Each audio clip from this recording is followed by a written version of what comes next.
Okay.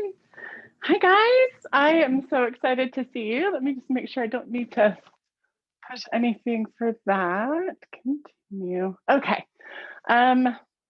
Hopefully you all can hear me. Welcome. I'm so excited to have you here. We are going to use the new MoldPress from We Are Memory Keepers.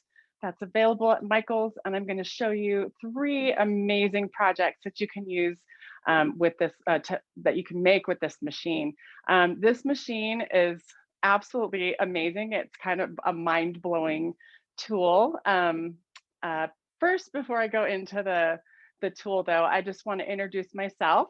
My name is Ali Dazzle and I work for We Are Memory Keepers. I've been with them for about 10 years. I've worked in various capacities there, but right now I am kind of their spokesperson, the face of the brand. So I represent them on television, trade shows, teaching classes and workshops, and I manage their social media as well. So I'm so excited to share this amazing product with you. So the MoldPress, let's talk about the MoldPress. The MoldPress is a vacuum form machine. So it uses heat to soften the PETG plastic sheets that come with it. And then you can take everyday objects from your home and make a mold, a plastic mold out of them.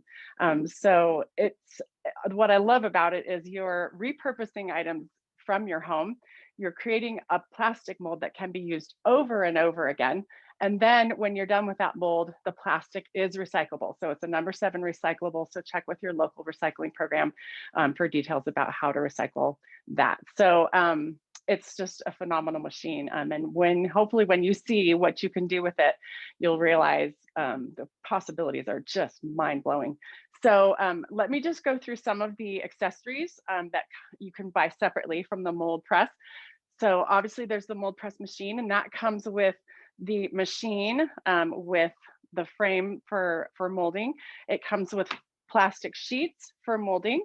And we do recommend using those. I know some people have asked, can you use other plastic?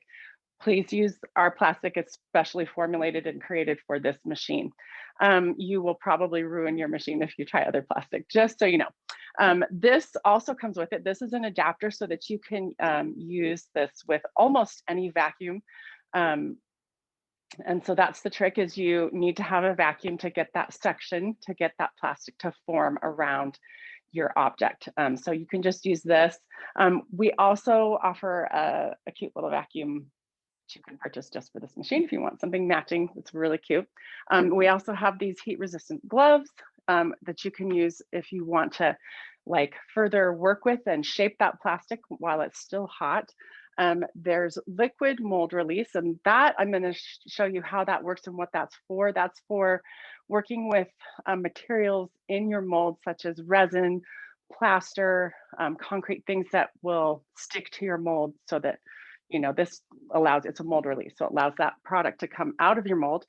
There's also a powder mold release, and this is really more for objects that you're molding. So for example, if you've got some clay or something that you shaped into a shape and you want to be able to mold that and get it out easily, we recommend using the plastic on the object that you're molding.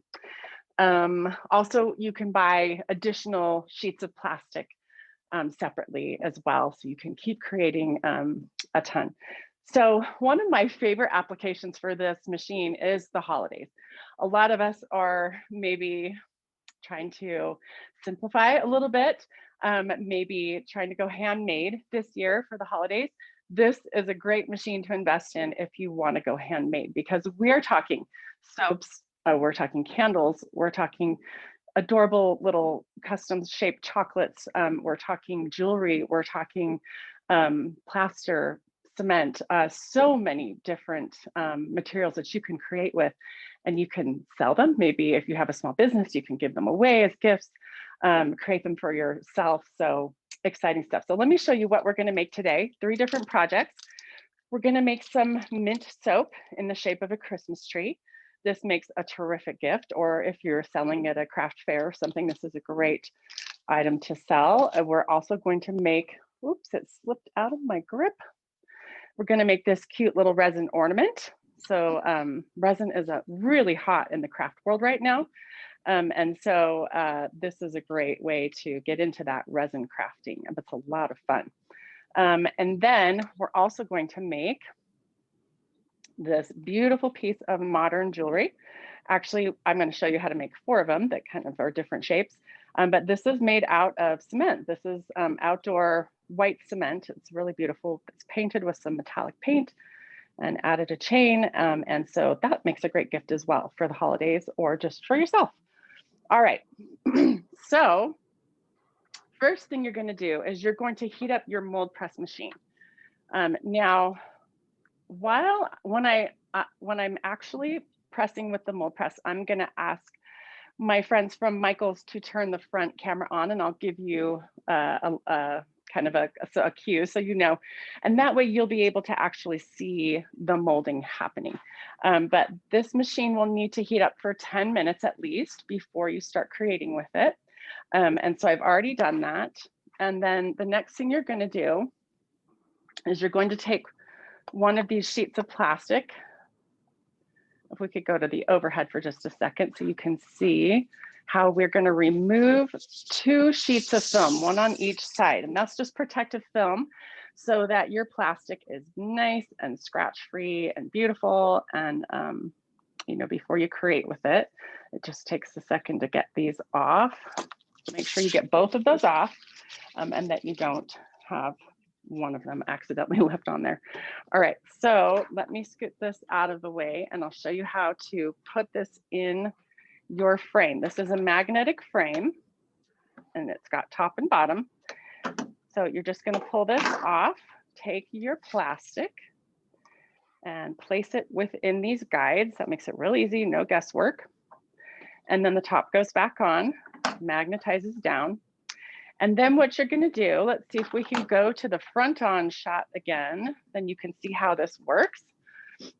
So you're going to slide this in with the top part facing up. You're going to slide this in and go upwards until it magnetizes. Okay, and that is going to put your plastic right up against the heating element in this machine, and it's going to soften that plastic. And you probably won't be able to see, but what's going to happen is that plastic is actually going to droop down and you'll be able to see it when you're creating kind of underneath here. And there are measurements along these side posts that show you where the 1-inch line is. And you're going to want that to droop down to the 1-inch line.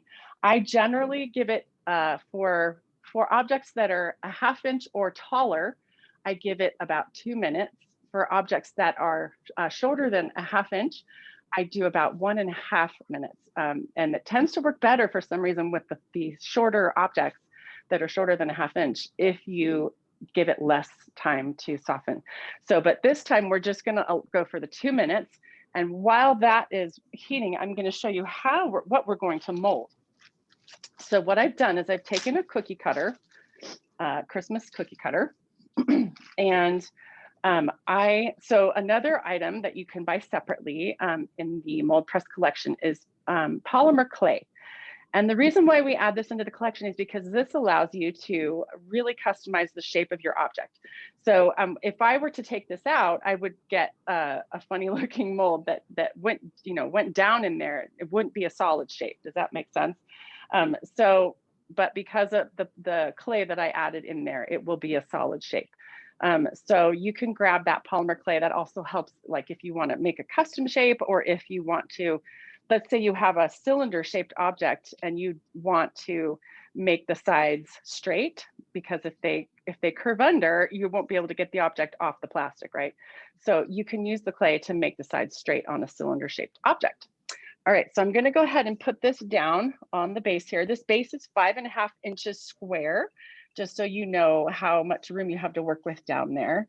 And the max height on any object we recommend is no taller than 2 inches. So anything 2 inches and shorter, you're good to go. So I've got that there, and I'm going to peek at my plastic, and it looks like it's ready to go. So I'm going to take my adapter here, and I'm going to put that on the back. And then I'm going to grab my vacuum hose. And actually, for this vacuum, since it's the We Are one, I don't actually need that. I'm sorry. For my other class, I had used my personal vacuum. So I needed it then. But this time I don't, because this hose is designed to fit perfectly into the back of this machine. So you've got that in the back. What I'm going to do is I'm going to turn on my vacuum. Let's go back to the front on shot. I'm going to turn on my vacuum, and then I'm going to take this and I'm going to move it down, and it's going to form on to that Christmas tree shape. So, all right, and we're going to move this down, and that is now formed onto the tree shape. And then I'm going to take this out. And I usually like to give it just a second to cool off.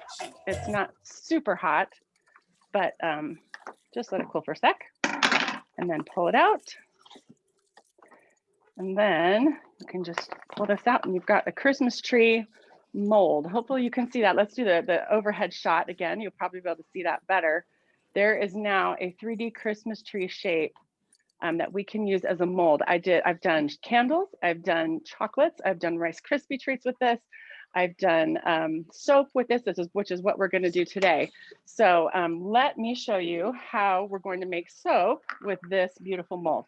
So I'm using this beautiful, I love this goat's milk glycerin suspension meltable soap. So we're just going to take a chunk of this. Let's see, probably about that much. I don't know how much it is. And it's going to be different for, you know, your mold is going to be different than mine. And this you just microwave and do it for 30 seconds and then, you know, stir it and then 10 seconds more, depending on, you know, how cooked it is. So let's get that in there and we'll let that cook for 30 seconds. Oops. One more time. Okay, there we go. And what we're going to do is we're going to do two colors. You can do a solid color if you want, or you can add some color to it. Now, when you're coloring soap, you need to make sure that you're using a dye that is specifically for soap so that it's okay for the skin. Like if you're using, like if you buy a candle dye, you're not going to want to use that for your skin. So make sure you get soap dye for your skin. And then we're going to use some essential oils, like a mint essential oil as well, to give that a beautiful fresh scent. All right, so let's stir this around a bit. And it looks like we're going to need to cook it a little longer than the 30 seconds. But as you're stirring, that kind of melts, you know, a little bit more as you distribute that heat a little more evenly in there. And then we'll go for another 10 seconds and see how that looks. And there are, you know, a lot of different meltable soaps out there that you can use, but I really like this one that's available at Michael's. It has the goat's milk in it. It's just really rich and creamy, and it feels good on the skin. And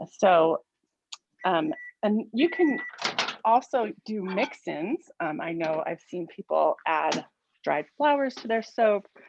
I've seen people add oatmeal to their soap. So there are a lot of really fun mix-ins that you can do as well. Let's stir that up just a bit more. It looks like it probably needs a little bit longer.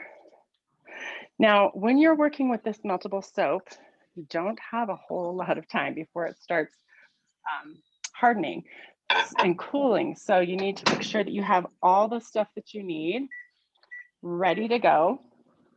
So you've got your mold, you've got your dye, you've got your scent, you've got your stir cups, some stir sticks, and it's all ready to go because you just kind of need to work with that fairly quickly. So let's check and see. That's done. All right. Oh, yes. That's definitely ready to go. So I'm going to stir that up just one more time. Make sure there's no chunks in there. Perfect. Okay. So we're going to go half in this cup. This is going to stay white. And then half in this cup. And that's going to be a pretty light green for the mint. And then we're going to kind of do a really cool swirl technique. That'll be fun. So we'll add the dye to this one. And we're just going to start with a couple drops at first. Don't need a whole lot of color in this. At least that's how I'm doing it. If you want to have more color in yours, you're totally welcome to. I'm going for like a light green. So give that a good stir. Get that all mixed up. You know, I'm going to do another drop or two. It's in my opinion, it's always better to have to add than to, because you can't take it away. Once you get it in there, it's stuck. It's not going anywhere. All right, let's stir that up. Okay. You know, I think I can even do one more, get that just a tad darker so you have a little bit more contrast with the white. Okay. All right, now both of these we're going to add a drop. You just need a drop of the mint essential oil. There we go. And then stir that up so the scent is nicely mixed into both of those. And oh my goodness, it smells so good. Absolutely love mint soap. Okay, so first what we're going to do is we're going to pour the white into the mold. And you don't need any mold release for the soap. That'll just come right out on its own. So I'm going to fill this about halfway full with the white. And just make sure it gets everywhere in the mold. Okay, that's about half. Now I'm going to put in some of this green and we're going to kind of swirl it around to get a cool swirly look.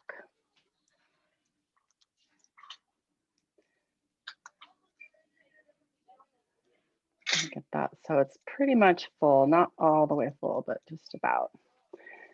And then we're going to take this stick and just kind of swirl it around and create a really cool pattern, swirl pattern. All right. So you can do that, you know, however you want, as much as you want. And then I would let that sit until it's fully cooled. And this is what's going to come out. Now I did kind of do a little bit of a different look here. I filled it with green, let it cool, and then I did the white on top, and then I kind of did the swirl. So that's kind of fun. So there's a lot of different things you can do with that soap and the different colors and scents. And so that is project number one. And let me just show you again how I packaged that. I just put a sheet of cardstock, a craft color sheet of cardstock back there, put it in a bag with a cute tag and a bow. So lots of fun. Let me clear off the table here and then we'll get started on our second project, which is the resin ornament. And that Ellie, is while going to be you're really fun. going to the next project, Yeah. can you tell them once again where you got the products from and the type of products that you're using? Yes, for the soap, everything I got at Michael's, they have the soap, meltable soap there, the same one I use. They have the dye as well, and they also have several different kinds of scents for soap making. So you can get those all there. And all the MoldPress materials that I used are available there. Now the cookie cutter, I can honestly say I have no idea where I got this. It is probably 20 years old. So, you know, you just use your own cookie cutters or whatever shape or object you want to mold. The polymer clay, that is available at Michael's as part of the MoldPress collection. So hopefully that answers all of your questions for that project. All right, so the next project is this really cute little resin ornament that's a snowflake shape covered in glitter, and that's a long lasting. That resin is going to last you for years to come. So that's really nice, and it's not going to break or crack. Well, I mean, you probably could figure out a way to do it, but it's not like glass. You don't have to be quite as worried about it being so fragile. So let's get started.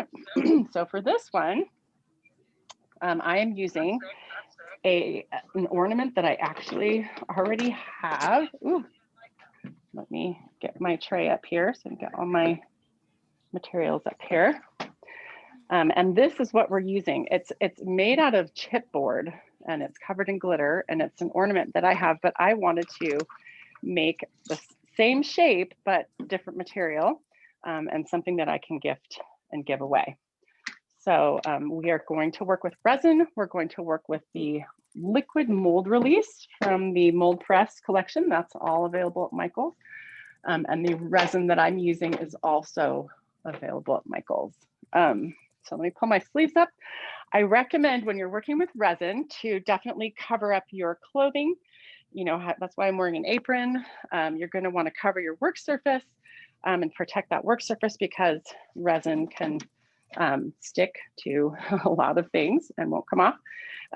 You can use newspaper, you can use like a painting tarp, you can use wax paper, you know, anything like that'll work. Silicone is great because if resin does drip down onto the silicone, you actually can just peel that right off the silicone. So that's a good option as well. So, and then I always recommend using gloves. These are nitrile gloves when you're working with resin to protect your hands, and use it in a well-ventilated area. It's kind of like painting. You want to make sure you have good ventilation. Okay, so first thing we got to do though is make the mold. So I'm going to just pull this out for 1 second. I was getting ahead of myself because I've got to pull the sheets off, the protective sheets, before we make the mold. Now, this object that I'm molding is less than a ½ inch. So I'm going to be very careful to time how long my plastic is heating before I'm ready to use it. Because if I overheat the plastic with these, especially with these objects that are thinner or, you know, shorter than a ½ inch, then I run into problems with my plastic. You get extra folds and wrinkles and things that you don't want on your mold. Now, I'm going to go ahead. I'm going to actually set a timer so that I know exactly when it's time to mold this. I'm going to place my object here, and it's got like this glitter surface. So I'm going to turn that down so that when I use my mold, it's going to be nice and smooth. So I'm going to place that on the base of my mold press so it's ready to go. And then I'm going to put this up in here, and I'm going to set the timer as soon as I get that locked up in there. And that's going to let me know when it's ready to go. Now, I just realized I accidentally forgot to pull out something that I want to show you how to use. So excuse me while I grab that really quickly from my drawer here. Because Allie, while you're doing that, yeah. They're asking how long does the mold last? It's going to depend on what material you are molding. I have molds that I have used 20 times. And that's been with candles or soap or, you know, food crafting. And so, but with resin, it depends on the kind of resin you're using. Some types of resin, like the resin we're using today, you are probably going to not be able to reuse that. Sorry, while I bend over and plug this in. And the reason is because resin is not flexible. Sorry, oops. Resin is not flexible. It's very hard. And so in order to get that resin out of the mold, depending on the shape of the object that you're molding, it may need to be torn or bent or, you know, distorted to get it out. So sometimes with resin, you're not going to be able to reuse that mold, but almost anything else, you will be able to reuse that mold. I don't know how many times. Like I said, I think I have some that I've used probably 20 times now, and it's still going strong. So, all right, so I'm going to turn on the vacuum, and we're going to mold this guy. If we can, oh, we're on the front shot, so turn that on. All right, now let me show you a really cool trick. I've got a heat gun here, and I'm going to use this heat gun to re-soften the plastic while the vacuum is still going, so that I can shape it more perfectly and really get that detail around the snowflakes, okay? So I know it's gonna be hard for you to see, but basically I'm just keeping it about 2 to 4 inches away, so I'm not melting the plastic or burning it. And it's just that plastic so that it's softer, and the vacuum is sucking it around the shape of the snowflake so that it's more detailed. And you're really getting those edges nice and crisp. And it's really getting the, like I said, the detail there. So we're just gonna keep going around all of these edges, and you'll be able to see the plastic sucking into the shape as you soften it. And when you've got it where you want it, so that it's a nice crisp image, then you can turn it off. All right, now, pardon me while I grab my AirPod that fell out. Okay, there we go. So now that I've reheated that plastic with that heat gun, I am gonna let that sit for a little bit longer than I normally would because that plastic has been reheated. And gonna kind of just let that rest for a minute, and I'll scoot these out of the way so we have some room to work with the mold. Hey, Allie, when your AirPod dropped, it turned off your overhead camera. Oh, okay. Thank you for letting me know. We will fix that.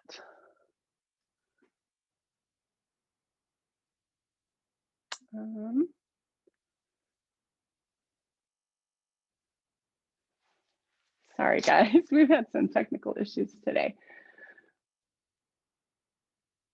Okay, I think I got it. Okay, so There it is goes. it, do I still That's need it. to, do I need to shift it? Is it the wrong direction? No, it's good. Okay, oh, good. Okay, that was easy. All right, so now let's take a look at this mold. We can do the overhead shot now that we've got that working again. And I'm just gonna take this out.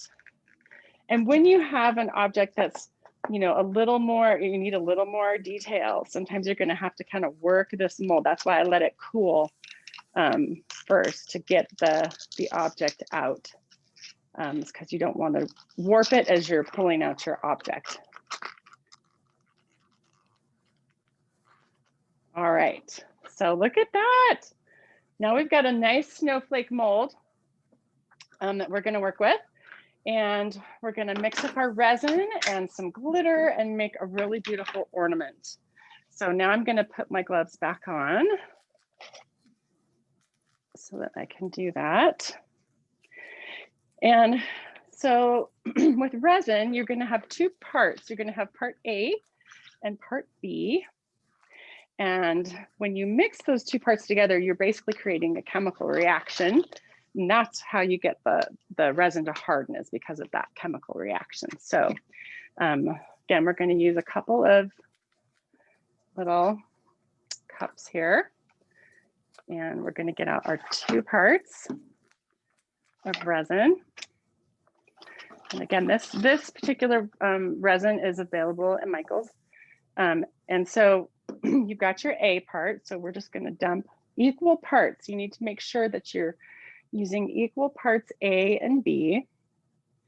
And I use these cups because I know exactly where I need to fill them to have equal parts for this particular project. So, and the amount of resin you're going to make will depend on, you know, how much volume your mold has. So one good way to figure that out is just to kind of use water and sort of measure, like in milliliters, how much water will fill your mold. And then you'll know how much resin to create, and realize that your resin is two parts. And so each part is going to be half of your total amount of resin that you need. So I'm going to fill that up right to that line at the bottom of this cup. And then we're good to go. I need to get me some more resin. I've used this so much recently that it is just about gone. All right. I think that's about enough. Now,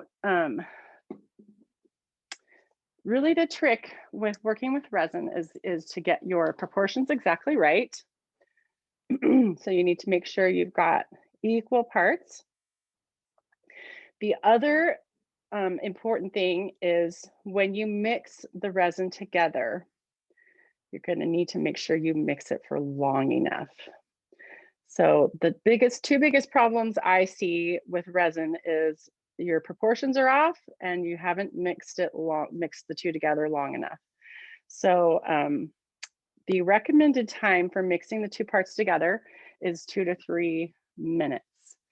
And so I would honestly rather have you over mix than under mix, because there's really no consequences to over mixing, but there are to under mixing. So I'm going to put part B and part A. And the reason I do that is because part B is a little more liquidy. It's a little easier to get out of the cup. Part A is pretty thick, so that's a little harder to get out, and you're going to want to scrape, make sure you get everything out. And then we'll start stirring, and it's going to be 2 to 3 minutes. And what you're looking for as you stir is, as you mix these two together, it's going to turn cloudy and kind of swirly in there. It's probably hard to see.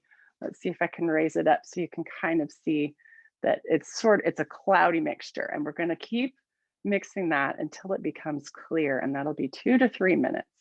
And I'm going to be scraping the sides and scraping the bottom as I mix that, so that we get all of both part A and part B mixed thoroughly together. You're going to want to go somewhat slow. You're not going to really, mix this quickly, because that will add additional air bubbles. You're going to get some air bubbles. There's really no way to avoid that.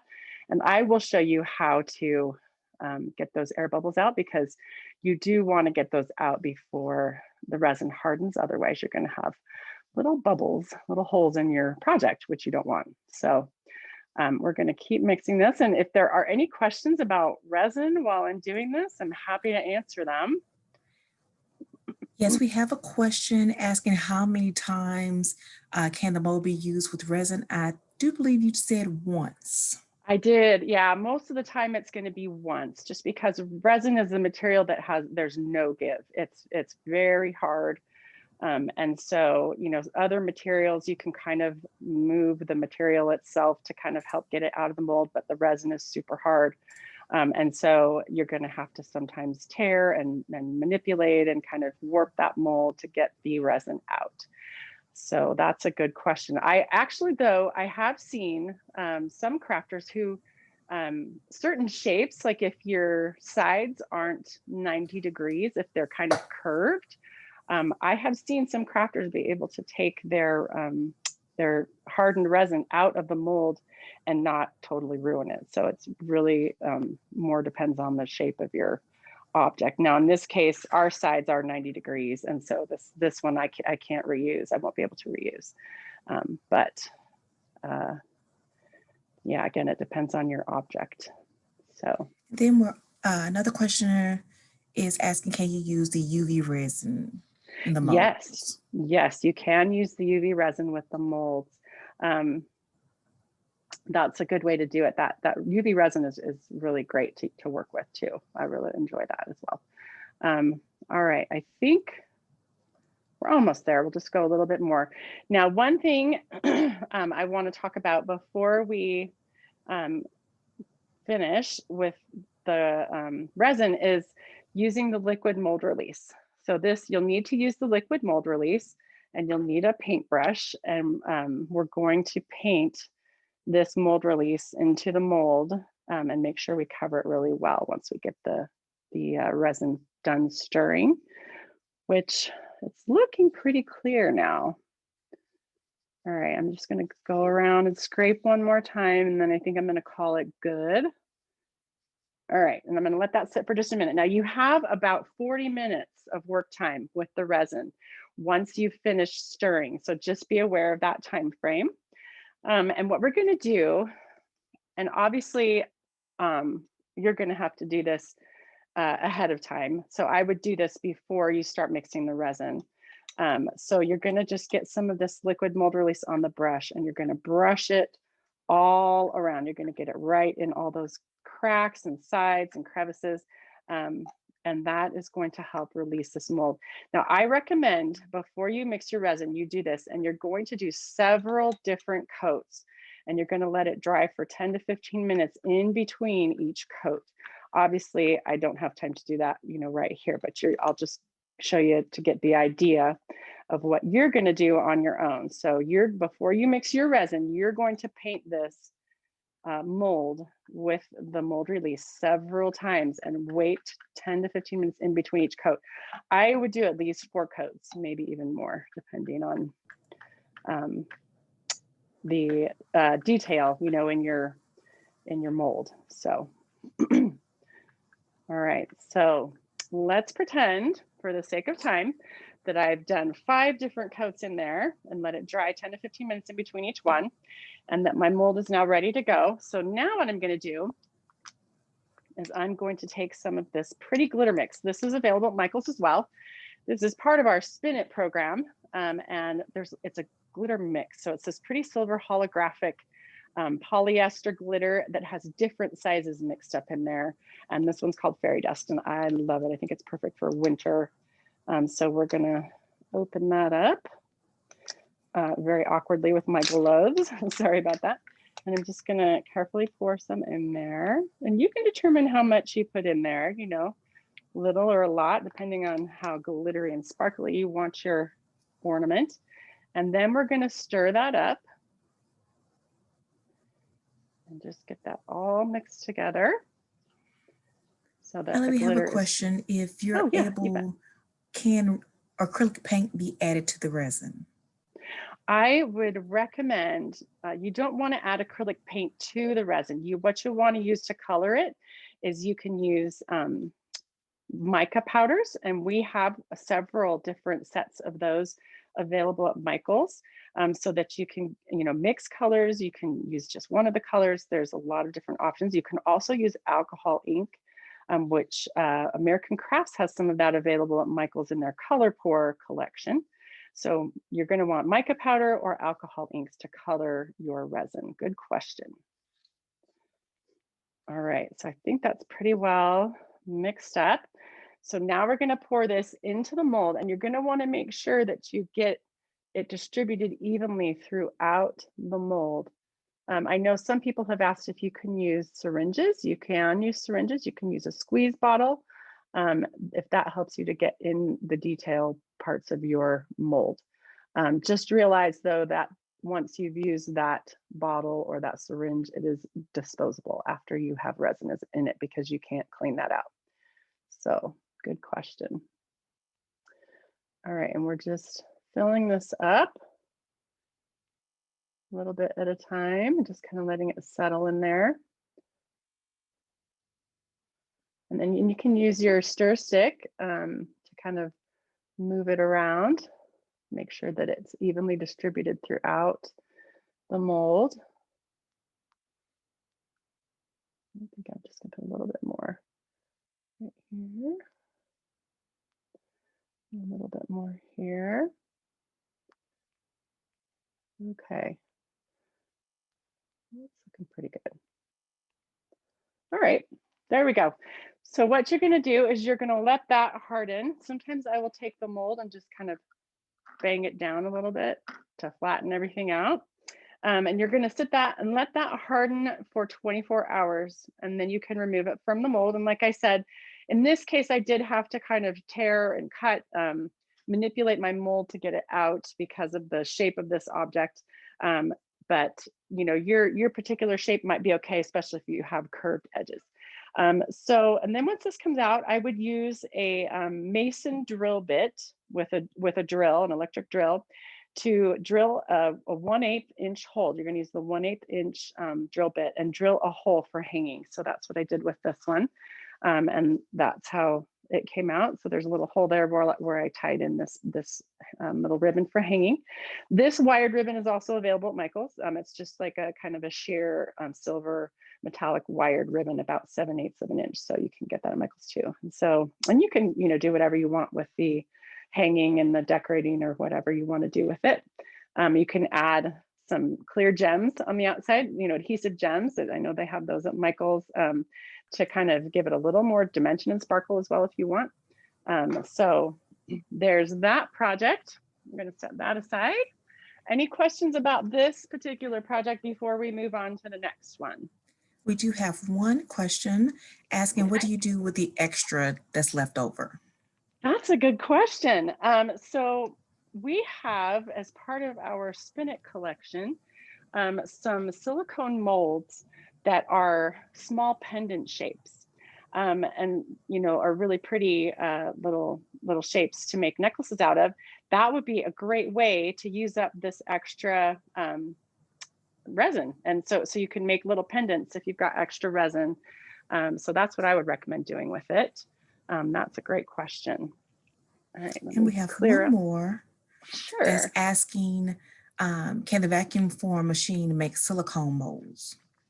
No, it cannot. There is, however, Color Pour from American Crafts that's available at Michael's that has a silicone molding kit. So that is an option if you want to make something like that. All right, so let me grab supplies for our final project. As long as I don't drop anything, I think we're good. It's a little tight back here. Okay, so our final project is these really pretty modern cement pendants for jewelry making. And I have seen these actually on the internet. They're very popular. Custom jewelry makers are making them. All the chunky jewelry right now is really popular. So we're going to go ahead and make our own. So let me show you what we're going to make this out of. These are actually little, it's a math game that my daughter, who's now 11, she kind of has grown out of, but they're just geometric shapes, and they're made out of wood, and they're fairly thin, maybe a quarter of an inch or so. And so we're going to, again, need to carefully time how we heat the plastic to make sure that it's not over 1.5 minutes. So we're going to go ahead and do that, and get the plastic ready. Excuse me. So working with cement is really fun. This is cement that's available at Michael's. I think it was maybe part of a kit for making like a garden paver, or a side, one of those paver stones, like you can add fingerprints to, or footprint or whatever, and add some gems to. So it is made for outdoors. So you don't necessarily need to seal this cement, although you could if you wanted to. But if you're using like cement that's really meant for indoors, just be sure that you use a sealer so that you don't have to worry about getting your necklace wet or anything. All right, so we're putting the plastic in, again, to the frame. We've got the top facing up. Now, before I put it in, I'm going to set my 1 minute and 30 seconds on my timer. And then I'm going to place this in and set my timer, and we'll let it go for 1 minute and 30, just enough to soften it for this particular project. And while I'm doing that, I'm going to place these 4 shapes down here on the base. And you're going to want to make sure that they're not too close together when you're doing multiples like this, so that there's plenty of room in between each shape. Otherwise, you run the risk of getting those kind of wrinkles and things in between, and your material will flow in between the two, the different molds, and that's no good. So just give yourself plenty of space there, and put those in. And so we're going to let that go. We've got about 50 more seconds. Now the cement it's just a powder cement. And when you're working with cement, you're also going to want to make sure that you wear gloves. So let me get those back on. And you also want to work in a well-ventilated area for cement. But I would definitely follow the manufacturer instructions for whatever cement you're working with. Read those carefully, because cement can also be an irritant, is same thing with the resin. So just good ventilation, gloves, protection, all that stuff, but also most importantly, read your manufacturer's instructions. And that goes for the resin too. You really want to make sure that you're carefully reading all instructions before you start using your resin, because each company creates something a little bit different. So the basic idea is the same, but you might get something different. Okay, so now we're ready to mold this. I'm going to turn my vacuum on.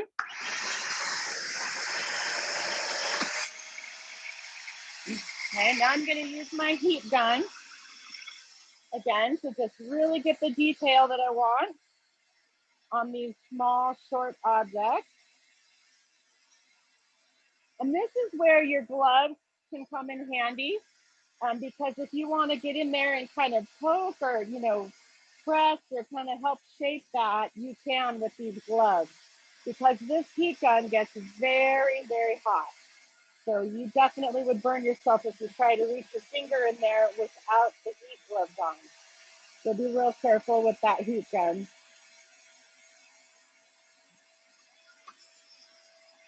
And we'll just go around the edges, and again, you can see that sectioning down as you re-soften that plastic with your heat gun. So a heat gun is really a great tool to have to combine with your mold press.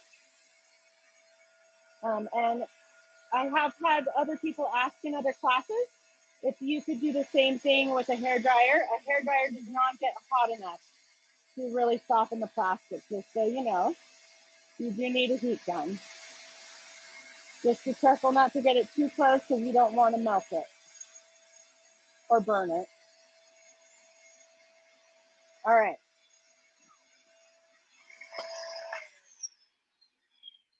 Okay, so I'm gonna let that sit for just a minute again, and let it kind of cool before I try to take out my pieces, so that I don't warp it while it's still soft.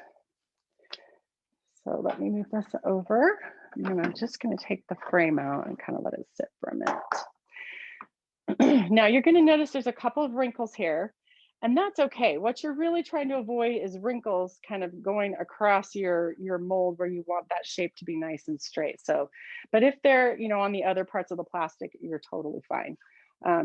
Okay, so while that's cooling, let's go ahead and mix the cement. So every cement's going to be different. So again, like, follow the manufacturer's instructions. For this cement, you're basically going for a pancake batter kind of a consistency.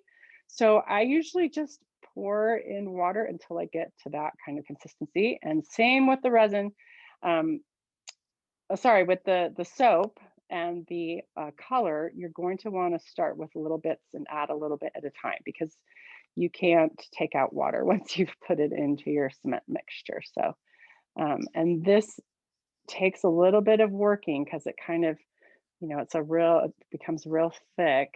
And so you really want to scrape down in there and make sure that you're mixing everything up really well. Scrape it along the sides and the bottom.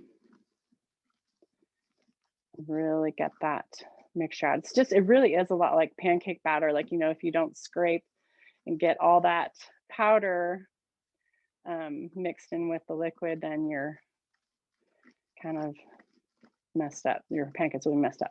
All right, so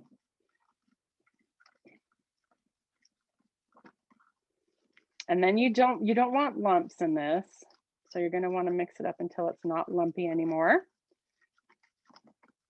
And again, just scrape and scrape and scrape until you get it all up and all mixed together.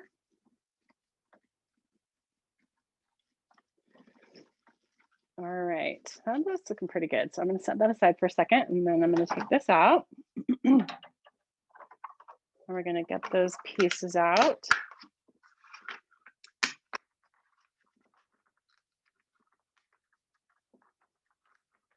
Okay. All right, now we're ready to pour. And this doesn't take a whole lot because they're pretty thin, but you do want to fill them up completely.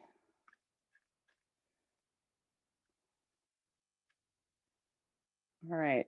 And the nice thing about the cement is once it's hardened, you can take like a metal file or, you know, sandpaper, and you can actually kind of smooth it over and further perfect that shape. So that's nice to know as you're working with it, that you do have some options to really perfect that design and shape once you're done. And this, you would also, with this particular cement, I don't need to. It comes out fine, but some cement you'll need to use a mold release. So check your manufacturer's instructions for that. Like if they recommend using a silicone mold for the cement, then that's a pretty good indication that you'll need the mold release because silicone is non-stick. So, but I did actually test this in this particular cement. You really don't need it. Oops, there's a little bit more in there. Okay. So we've got that shape. Now, if I were doing this not in a class, I would wipe up that cement right there, just, you know, so it's not whatever. And then again, you're gonna kind of drop this a couple times to just sort of flatten everything out. You'll let that sit and harden overnight. And then let me show you what the next steps are. So I've already gone ahead and actually put one coat of paint on. So what I did is once I got this out, I took a piece of, this is washi tape, but you could use painter's tape, you could use masking tape, and just create the straight lines. That's basically all I'm doing is just creating, you know, diagonal lines, straight lines, just to kind of get a really cool modern feel. So I'm using this DecoArt metallic rose gold, and this is available at Michael's. It's really beautiful. And I've already done one coat. I recommend definitely doing 2 coats. And so I'm just going to paint that along. And what I did is I personally did the sides, but not the back. So it's up to you. If you want to do the whole thing, get the back and the front and the sides, it's really up to you. But definitely 2 coats at least. So you get a real nice coverage on there. All right, I think that's pretty good. Let me just, let's see, here's a paper towel. Got a little bit more paint than I need on there. All right. You could also do this with a sponge brush. That would work too. So now I'm gonna just take this tape off and make sure it's a good low tack tape, not really super sticky. And I'm just gonna pull it off and then I will let that dry. And then what I did is, again, you're gonna use a mason drill bit, 1/8 inch, and you're gonna drill little holes in the top. And then you're gonna add a jump ring and a chain. And you can get all of these jewelry supplies at Michael's. Excuse me. And then you can, you know, finish that off however you want. And you don't have to use the rose gold. You could use silver, you can use, you know, yellow gold. There's a lot of different options out there. Let me pull this one in. This one's my favorite one for some reason. I love the hexagon shape. But they're all really cool looking. So anyways, how amazing though that you can go from these little shapes, you know, these would have been thrown out, or, you know, who knows what would have happened to these, but I saw these and I thought that would make a really cool pendant necklace. What material can I use, you know? And so then I made molds out of them and made them into these really pretty modern necklaces. So that's pretty much it. If you guys have any questions, I'm happy to answer questions. I don't know what time it is. I haven't even looked. Oh, we've got about 5 minutes. So any questions? We have a question asking if you've used any other unconventional type of molding like bathroom chalk or caulk, any kind of paper clay for the Oh, molds? paper clay would work. I haven't done it personally, but I have seen other people do it, and paper clay is great. That works really well. Caulk, I would imagine, would work fine. I haven't ever crafted with caulk, but that is really, that's interesting. I would love to try that. So that might be a really cool way to craft as well. Good question. And then we have a question, how do you unmold if you have something that's already sitting and you're ready to take it out?